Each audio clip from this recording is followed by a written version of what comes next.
এবারের ভোটের ভোটকেন্দ্র ভবানীপুর, আর সেখানে প্রচার যুদ্ধ একেবারে চরমে। ভবানীপুর কেন্দ্রে প্রচারে নেমেছেন শুভেন্দু অধিকারী এবং বিজেপি প্রার্থীর সেই প্রচার চলাকালীন তৃণমূলের জয় বাংলা স্লোগান উঠল। পাল্টা স্লোগান দিলেন বিজেপি কর্মী সমর্থকেরাও।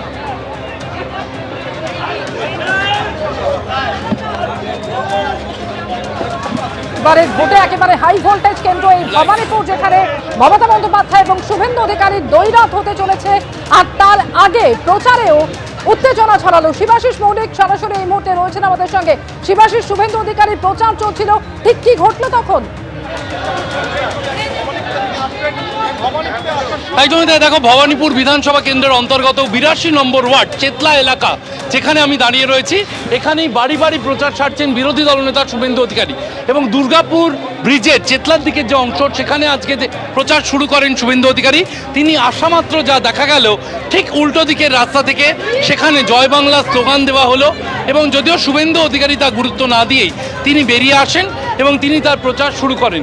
কিন্তু যে ছবি ধরা পড়েছে, আমাদের ক্যামেরাতে ধরা পড়েছে, সেখানে বেশ কিছু তৃণমূল কংগ্রেস সমর্থক তারা সেখানে দাঁড়িয়ে জয় বাংলা স্লোগান দিচ্ছিলেন এবং তাদের বক্তব্য, তাদের প্রতিবাদ তারা তুলে ধরছেন এই জয় বাংলা স্লোগানের মাধ্যমে। এখন যে ছবি দেখা যাচ্ছে, এখন অজয় দাসকে একবার দেখাতে বলো, এই যে বাড়ি দেখতে পাচ্ছ, বাড়ি বাড়ি যাচ্ছেন শুভেন্দু অধিকারী এবং সেখানে গিয়ে সেখানে যে বাসিন্দারা যারা রয়েছেন তাদের সাথে একেবারে দেখা করে সেখানে কথা বলছেন, প্রচার সারছেন, বাড়ি বাড়ি প্রচার সারছেন বিরোধী দলনেতা শুভেন্দু অধিকারী। সেই ছবি আপনাদের সামনে রেখেছি। আজকে ভবানীপুর বিধানসভার অন্তর্গত বিভিন্ন বাড়িতে যাচ্ছেন শুভেন্দু অধিকারী এবং সেখানে গিয়ে প্রচার সারছেন। আর বিজেপি প্রার্থীর এই প্রচার চলাকালীনই উঠল জয় বাংলা স্লোগান, যদিও পাল্টা স্লোগান দিলেন বিজেপি কর্মীরাও।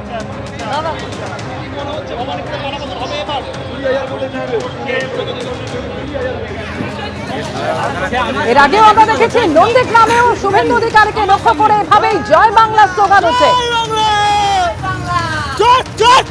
নন্দীগ্রামে প্রচার চলাকালীনও এভাবেই জয় বাংলা স্লোগান উঠেছিল। আর এবার ভবানীপুর কেন্দ্র যখন প্রচার সারছেন শুভেন্দু অধিকারী, একেবারে বাড়িতে বাড়িতে পৌঁছে যাচ্ছেন তিনি, আর সেখানে উঠল তৃণমূলের তরফ থেকে এই জয় বাংলা স্লোগান।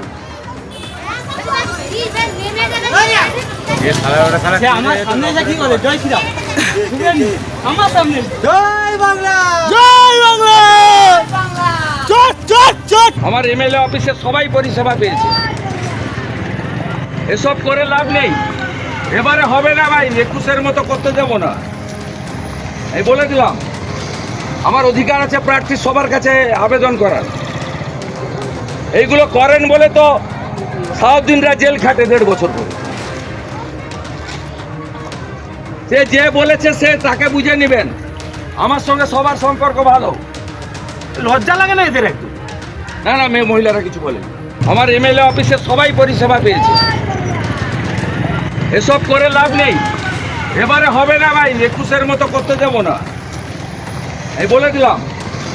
আমার অধিকার আছে প্রার্থী সবার কাছে আবেদন করার। এইগুলো করেন বলে তো সাউদ্দিনরা জেল খাটে 1.5 বছর করে।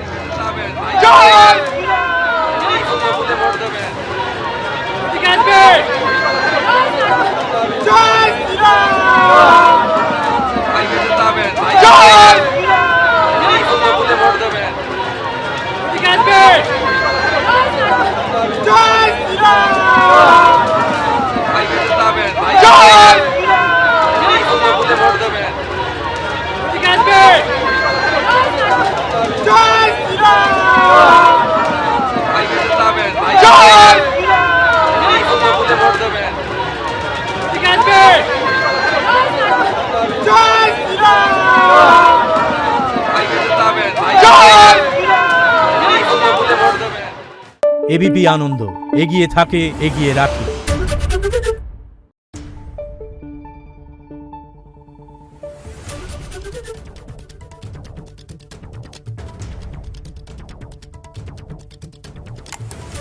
Thank you.